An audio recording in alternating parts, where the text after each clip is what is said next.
So today, we're going to tear apart the lyrics of this completely unapologetic anthem about cutting someone off for good. All right, let's dive right in.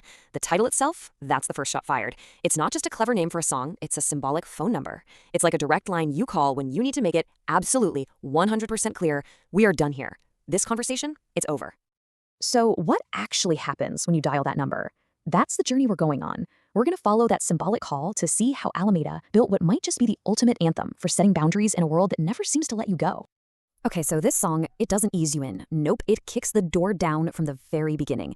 Alameda uses some seriously intense imagery, from art, from history, to describe what is, at its core, an emotional separation. And boom, here's the first lyrical punch. I cut you off like Van Gogh. Whoa. By bringing up Van Gogh's infamous act, the song immediately frames this whole thing as a sharp, self-inflicted wound. It's painful for sure, but it's a deliberate choice, a necessary one.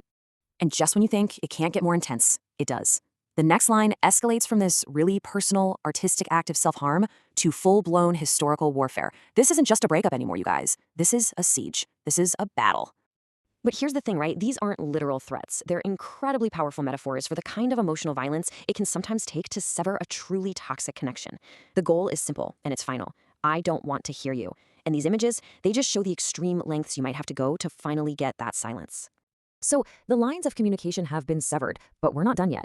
Now the song pivots. It moves from just cutting the person off to completely tearing down their perceived value, their power. And this is where the whole dynamic shifts.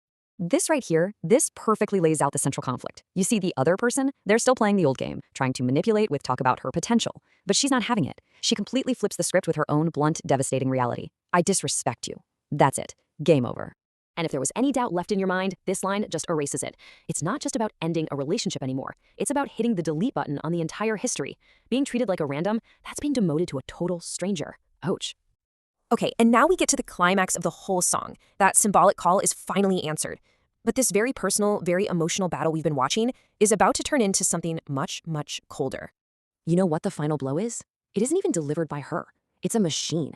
It's a cold, automated voice with absolutely no room for argument, no emotion, no chance for a reply. Please hold. Hello? No one is available to take your call. Goodbye. It is the ultimate impersonal shutdown. And that, right there, is what we can call impersonal power. And it's kind of brilliant, isn't it? It's the ultimate power move because it takes her out of the equation entirely. The rejection doesn't feel personal anymore. It feels systemic. It's a locked door, and there's nobody there to argue with. So, after all that, what are we supposed to take away from this? Well, Alameda's song is way more than just an angry track. It's practically a masterclass in how to set boundaries in the modern world. It's about knowing when a connection has become so toxic that the only real option left is a complete and total shutdown.